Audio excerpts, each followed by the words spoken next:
بسم اللہ الرحمن الرحیم۔ محترم سامعین، انسانوں کو انسانوں سے توڑنے والے لیڈران تو بہت مل جائیں گے، بہت ہیں، موجود ہیں، کیونکہ پارٹیاں بنانے ہی سے ان کے مفادات وابستہ ہیں۔ پارٹیاں پارٹ ٹکڑے ٹکڑے کرنا انسانوں کو، سیاسی پارٹیاں، مذہبی پارٹیاں، لسانی پارٹیاں، بس پوری انسانیت اسی بیماری کا شکار ہو گئی ہے۔ ذہن پر زور دے کر سوچیں کہ یہ زہر بھرا کس نے ہے، انسانوں کو پارٹیوں میں بانٹا کس نے ہے؟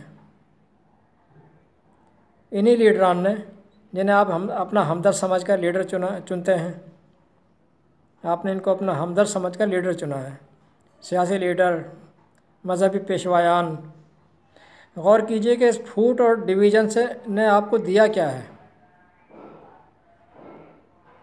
ڈنڈے، گولی، بم بلاسٹ، جنگ۔ ایک لیڈر ایسا بھی ہے جو آپ کو ایک ہو کر رہنے کی دعوت دیتا ہے، جس کا تم سے کوئی مفاد وابستہ نہیں ہے۔ وہ لیڈر ہے اللہ تعالیٰ۔ وہ کہتا ہے اِنَّ أُمَّتُكُمْ أُمَّةً وَاحِدَةً وَأَنَا رَبُّكُمْ، 23/52، 21/92۔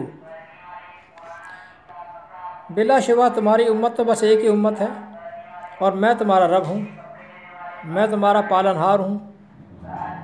یاد رہے کہ وہ تمام بنی نوع انسان کو مخاطب کر رہا ہے۔ کبھی مسلم لوگ یہ نہ سمجھ لیں کہ ہم سے کہہ رہا ہے، نہ، بنی نوع انسان سے مخاطب ہے، اس لیے کہ وہ امت کے ساتھ صفت رب کو جوڑ رہا ہے۔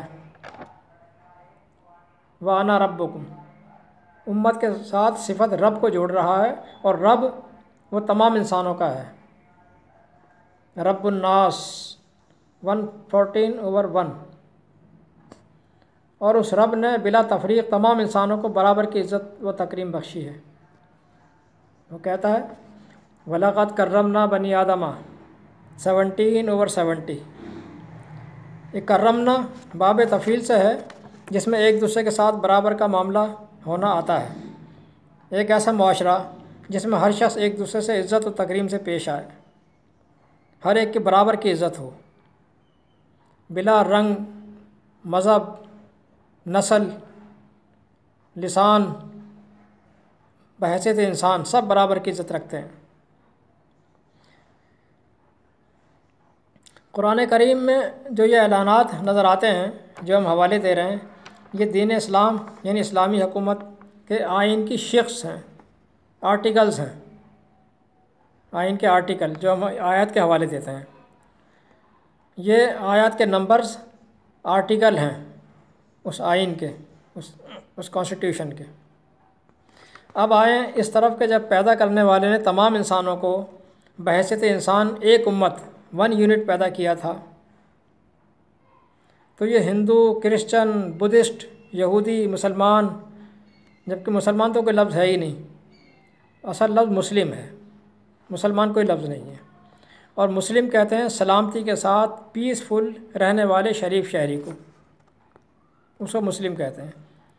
یہ مسلم ہونا کوئی مذہب نہیں ہے، یہ ذہن سے نکال دیجئے، مسلم کوئی مذہب نہیں ہے، اور نہ اسلام کوئی مذہب ہے۔ سلامتی سے رہنے والا دستور کو اسلام کہتے ہیں، اور سلامتی سے رہنے والے، پیسفل رہنے والے کو مسلم کہتے ہیں۔ اور نہ قرآن کوئی مذہب کی کتاب ہے، یہ مذہبی کتاب نہیں ہے۔ تو بھائیو، سوچیں کہ اتنے سارے مذاہب میں آپ کو کس نے ڈیوائیڈ کر دیا؟ کبھی سوچا ہے؟ سوچیں گے تو سمجھ میں آئے گا۔ یہ سیاسی پارٹیاں کہاں سے آ گئیں جنہوں نے انسان کی اس قدرتی یونٹی کو پارا پارا کر دیا؟ اِنَّ أُمَّتَكُمْ أُمَّةً وَاحِدَةً، اس یونٹی کو پارا پارا کس نے کیا ہے؟ یہ لسانی پارٹیاں کہاں سے آ گئیں جنہوں نے انسان کو اس اصل سے کاٹ دیا؟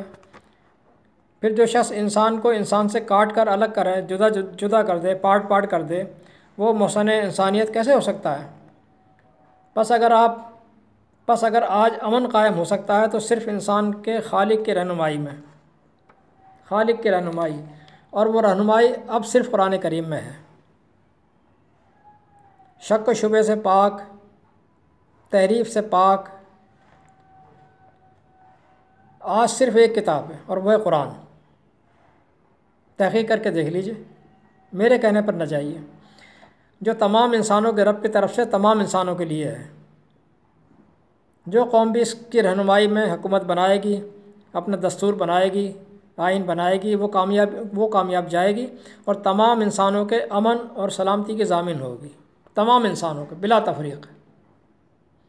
ورنہ سلامتی اب ناممکن ہے، اب نظر نہیں آتی، دنیا مسلسل تباہی کی طرف جا رہی ہے۔ ان لیڈران سے کوئی خیر کی امید نہیں ہے، جنہوں نے پہلے ہی اپنے مفادات کے لیے انسانوں کو ٹکڑے کیا ہوا ہے۔ وہ چاہے مولوی ہوں، مولوی، پنڈت، پادری، ربی، سب ایک ہی گروپ کے لوگ ہیں۔ اسی طرح سیاستدان بھی ان میں شامل ہیں۔ اب آئیے مسلم قوم کی طرف۔ مسلم قوم، میں بھی مسلم ہوں، لیکن میں اس قوم کی تعریف بیان کرتا ہوں۔ یہ وہ قوم ہے جو حق اور سچ کے راستے میں روک بن کر، دیوار بن کر کھڑی ہوئی ہے۔ خود تو قرآن پر ایمان رکھتی نہیں ہے۔ یہ ایمان نہیں ہے کہ میں کہہ دیا میں اس پر ایمان لایا ہوں۔ خود تو قرآن پر ایمان رکھتی نہیں ہے، دیگر اقوام کو بھی قرآن کی طرف نہیں آنے دیتی۔ یہ روک بن کر، بیریئر بن کر کھڑی ہے۔ یہ بہت بڑا کڑوا سچ ہے بھائی۔ میں ان پر الزام نہیں دھر رہا ہوں، ثبوت پیش کرتا ہوں۔ قرآن کا آرٹیکل 3/109 یہ پیش کرتا ہوں۔ وَاعْتَصِمُوا بِحَبْلِ اللَّهِ جَمِيعًا وَلَا تَفَرَّقُوا۔ اللہ کی رسی، امتم واحدہ کو سب مل کر مضبوطی سے تھام رکھو اور الگ الگ مت ہو رہو۔ ولا تفرقوا، الگ الگ مت ہو رہو۔ دوسری جگہ اسی قوم کو اسے کہا جا رہا ہے جو اس کتاب کو اپنا رہبر مانتی ہے۔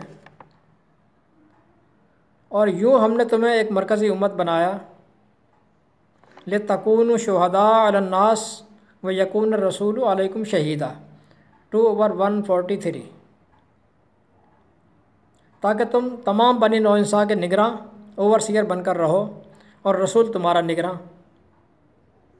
یعنی کم از کم یہ امت تو، جو امت مسلمہ کہلاتی ہے، کم از کم یہ امت تو 1 یونٹ بن کر رہنا چاہیے تھا، اور الرسول ان کا مرکزی عہدیدار، ان کا نگراں۔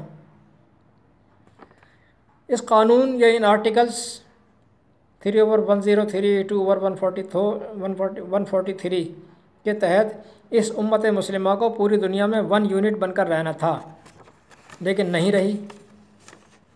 یہ 56-57 ریاستیں جو مسلمانوں کی ریاستیں کہلاتی ہیں، اسلامک اسٹیٹس کہلاتی ہیں، 56-57 ریاستوں میں بٹی ہوئی ہیں الگ الگ۔ بتائیں کہ یہ قرآن کی فالوور قوم ہے یا قرآن کی منکر؟ یہ تو ایک ریاست میں ایک نہیں ہے، ایک ریاست میں ایک نہیں ہے، تمام ریاستیں ختم کر کے 1 یونٹ کیسے بنے گی؟ ان کی تقسیم گنواتا ہوں۔ شیعہ، سنی، دیوبندی، بریلوی، اہل حدیث، توحیدی پارٹی، جماعت المسلمین، اور نہ جانے کتنی۔ اب دوسری ڈویژن آئیے، مہاجر، سندھی، بلوچی، پٹھان، پنجابی۔ اب تیسری ڈویژن پر آئیے، Noon League, Qaaf League, Pagara group, Peoples Party, PTI، JUI وغیرہ وغیرہ۔ یہ تو ہے یہاں کی تقسیم۔ پھر یہاں سے باہر نکلیں تو اور بہت سی تقسیم ملیں گی اس قوم میں۔ بیت اللہ میں 4 مصلی بچھے ہوئے تھے جناب، حنفی مصلی، شافعی مصلی، مالکی مصلی اور حنبلی مصلی۔